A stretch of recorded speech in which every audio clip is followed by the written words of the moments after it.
And in addition to the X-Trails that have already been launched, now Nissan is bringing in the electrified Nissan X-Trail. First, the things that are the same between this and the normal TIL model. Just out of interest, the electrified version is only in the top two models, the TI and the TIL. Adam Patterson, the boss of Nissan, didn't rule out this drivetrain going into the lower price cars. The top two models have adaptive LED lights, those matrix ones I'm always going on about. TI has 19-inch wheels, this TIL has 20-inch wheels. And this is where it starts to differ between the electrified and non-electrified versions, so the ICE versions. There's a motor here. There's a motor here. A battery here, a 2.1 kilowatt hour battery. An inverter there, and a petrol engine there. And that petrol engine never drives the wheels ever. But it does occasionally provide direct power through the inverter to the wheels. And I'll talk about that when we're on the road. There's no transmission in this car because it's got electric motors, and that's what makes this car different to the other hybrids. It does not have a transmission. It is in fact an electric car with a petrol engine, so you never have to plug it in. The 55-litre tank will give this a really good range, and chances are you'll get this to 6.1 or below around town.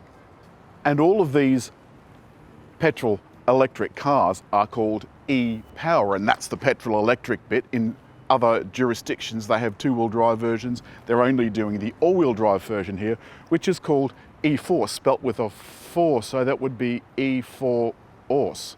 Anyway, notwithstanding the fact that Nissan can't spell, the boot, 575 litres, and that's only 10 litres less than the internal combustion version. I think the packaging is astounding, and it's because they put the batteries under the front seat and the electric motors are quite tiny. The back is actually really, I'm looking straight over the top of the headrest, straight out the windscreen. There's plenty of space, and even with the sunroof, I've still got tons of headroom. The seat backs are adjustable. There's this beautiful quilted fabric, a third zone of air conditioning, two, not one, but two USBs, a USB and a USB-C. But look how much leg space there is. Remember, when you turn the engine off and open the driver's door, this will slide back. It's a feature you can turn off, but the people in the back kind of need to be aware of that. And underneath the front seats, that's where the batteries are. This is ingenious packaging. I really like this a lot. And inside, the X-Trail is identical in every way to the internal combustion version. Digital driver screen, digital center screen, digital rear view mirror, and a digital widescreen head-up display. Wireless charger, and the wireless Apple CarPlay and wired Android Auto. Still the same. Still the same electronic gear shifter. The only thing that you notice is when you press start, nothing happens. Not a sausage.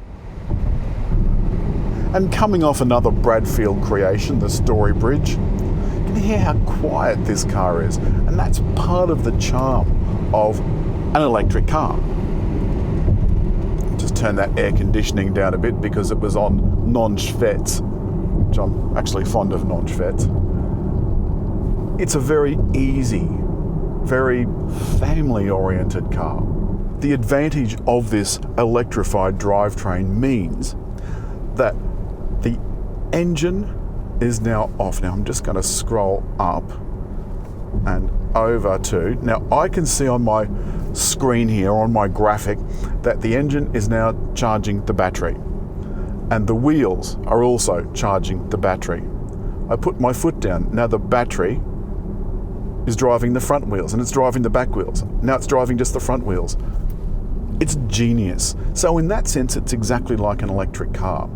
But the party trick for this is that the 1.6 three-cylinder engine, it's positively puny, will kick in if the battery needs help. Now it doesn't put that charge through the battery, it puts it through the inverter and then to the wheels via the reduction gear. It is genius. And that's why it is better than the opposition. Now you take a RAV4 for example, its E or wheel drive system has a tiny, almost insignificant electric motor on the back wheels. This one has 100 kilowatts worth. Not only that, it can change from front to back and side to side in 1/10,000th of a second, far faster than what a conventional all-wheel drive car will do. So where's the disadvantage? You might ask, is 6.1 litres per 100 kilometres, is that such a gain for the extra money? The critics will cite the opposition, RAV4, that it's rated at 4.8 or thereabouts. So we asked Nissan that question last night, and Nissan said, well, have you tested the RAV4? I said, yeah. So did you get 4.8? I said, no. I said, well, there's your answer. You drove all those back roads of the Sunshine Coast hinterland, and what was your fuel consumption? I said, oh, I don't know, 6.2, 6.3? So there you go. So the moral of the story is you can't always go by official figures, and every time we quote one, we say these are our figures, and these are their figures. And this one is pretty close to being the real deal. And around town, I think, is where this is going to do most of its work. So at that, it is going to have to be pretty good. The steering, very, very light. And I noticed in those corners, the handling was fantastic. We went over some just appalling rutted dirt roads. And yes, there was a bit of a skippity-doo-dah happening, but all in all, it handled it with grace and poise. We've got McPherson struts at the front and multi-links at the back.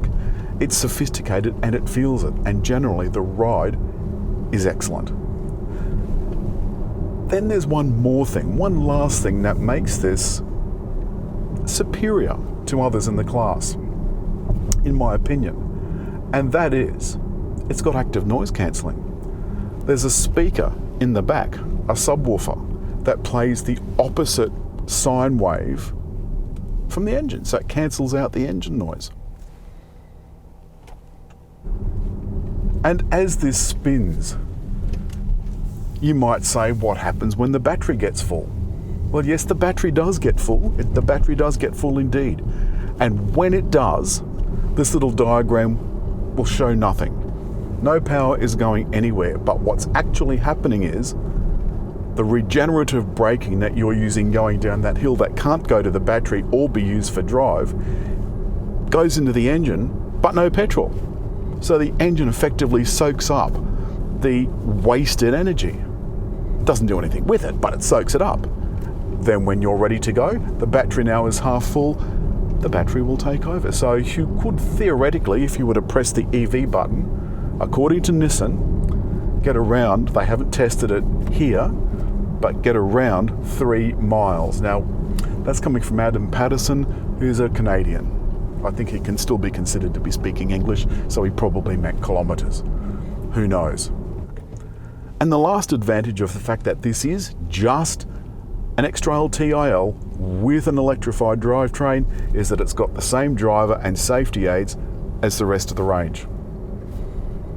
All it is another 250 odd kilograms heavier, which is quite a whack, and that accounts for the 2 electric motors and the battery pack.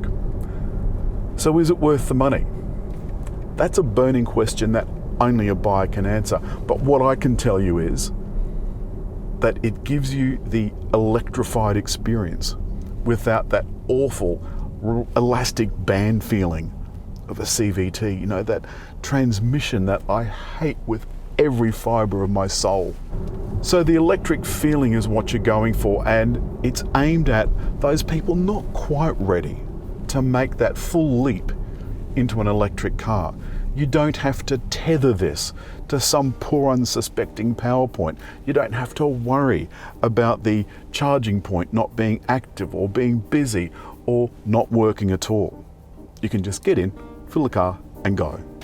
So until they make burning bits of dinosaur illegal,